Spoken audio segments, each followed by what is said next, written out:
السلام علیکم ورحمت الله وبرکاته. ملګرو راغلی دا ټیم کې جامعه دارالعلوم اسلامیه عربیه کوم چې سر چغرزي دي په بونیر کې هغې ته راغلي را سره چې دی طالبان دي، ښکلې ښکلې طالبان دي. د شیخ صاحب خبره زمونږ طالبان خو ګلان دي. نو ماشاءالله د هغه ګلانو سره چې دی دا ټیم کې خاص د بونیر په سر چغرزي کې مې راشه دي سره به هم یو ویډیو کلیپ جوړ کړم.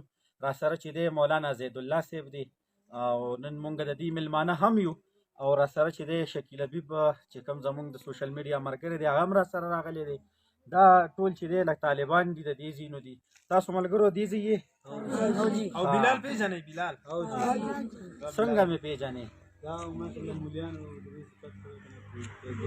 ها ها ها ماشاءالله په بونیر سر چې کم ټاپ مدرسه ده طالبان چې څنګه راغلم ټولو ویل چې یاره بلال راغی نو تی چې دی دوی که ما پیژني نو په دې وجه مې پیژني چې زه د دغې علماو د دغې طلباو او د دغې مدارسو چې دی کم باطل خلک دي او کم چې د دغو په نفرت کې نښتې خلک دي د دغو خلاف خبره کوي هغو له چې دی زه په دې سکرین باندې او که مخامخ وي نو زه الحمدلله په هغه میدان کې ولاړ یم ځکه چې دی دا ماشومان ما پیژني او موږ سره مینه کوي. خو دغو ته دا پته نشته چې زه دوی سره څومره مینه کوم. زما دا مینه هم دوی ته پته ده چې زه په دې سوشل میډیا باندې راځم او د دغې طلبو دپاره هغه چې کومه څه قسم ته خبره راځي او څوک پې تهمت لګوي نو کلم کله ذاتیات تم پسې اوښتېمه خو د دغو چې دی په دغو باندې هغه تور داغ یا د دغو خلاف هغه خبره مانم نشي برداشت کېدی. همهغسې ده چې دی هم ما سره دومره مینه کوي چې دې غرونو ته وګوره او په دې بیا دې غرونو کې پاس په یو غر کې مدرسه کې وګوره او زمونږ چې دی هغه خپل تعارف پکې ونه شو ټولو ماشاءالله هغه خپله مینه وکړله او هغه پیغچان یې زما کو نو دا همدغه وجه ده چې دا د دین برکت دی. بل تاسو لږ راجوښ شئ ته دې خوا راشه دنه به پکې یو تپوس هم وکړو دا لږ ښه دی که نه ځي ختم نبوت څه ته وایي تیز ووایه. ختم نبوت نبی علیه الصلاة والسلام اخري نبی د هغې نه وروسته بل نبي نشي راتلی. ماشاءالله ماشاءالله نعره تکبیر الله اکبر تکبیر الله اکبر. بل دې کې چې دی ماشومانو کې ته کم یو ماشوم اواز به خستی چې تلاوت وکړي شامه تاسو تلاوت وکړي. أعوذ بالله من الشيطان الرجيم. بسم الله الرحمن الرحيم.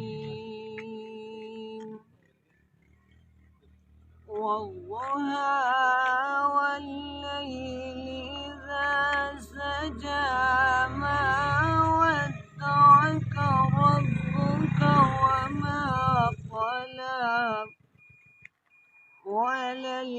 وللآخرة خير لك من الأولى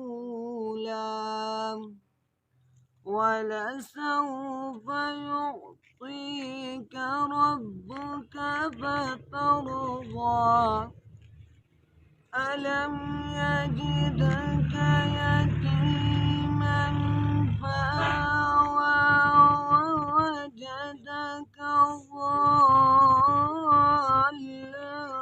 فهدى ووجدك عائلا فأغنى فأما اليتيم فلا تقهر وأما السائل فلا تنهر وأما بنعمة ربك فحدث. صدق الله العظيم. ماشاءالله وی په پیرس د بزرګانو بس رزر شي که یې کاڼې یا یې لوټه د صحرا. مقصد د دې شعر دا دی چې دا وګورئ دا مونږه انسانان یو خو که مونږ چېرته کې د دې مدارسو نه د دې نیکو خلکو نه خواته شو نو مونږ بیا مونږ نه د دین اسلام نه خبرېږو نه د بل شیز نه. خو که د دغې په پیرس د بزرګانو به سره زر شي که د دغې بزرګانو علماو سره کېناستو د دغو نه مو زده کړه وکړه نو بیا که مونږ دا صحرا کاڼو په مثال ولې نیو خو مونږ به سره زر جوړېږو. نو دا طالبان دا ټیم کې سره زر د دغو نه تیارېږي او دوی به چې دی د دې نه بعد بالکل دا لالونو په مثال وي او دوی د دوی مور پلار به چې دی په ورځ د قیامت باندې تاجونه په سر کړي وي. د چا چې کم حافظان دي دغو سره به بیا 10 کسان چې دی جنت الفردوس ته ځي. نو الله پاک دیو کې چې دا طالبان په هغه جنګ کې زمونږ او ستاسو ټولو شفاعت وکړي. آمین. جزاکم.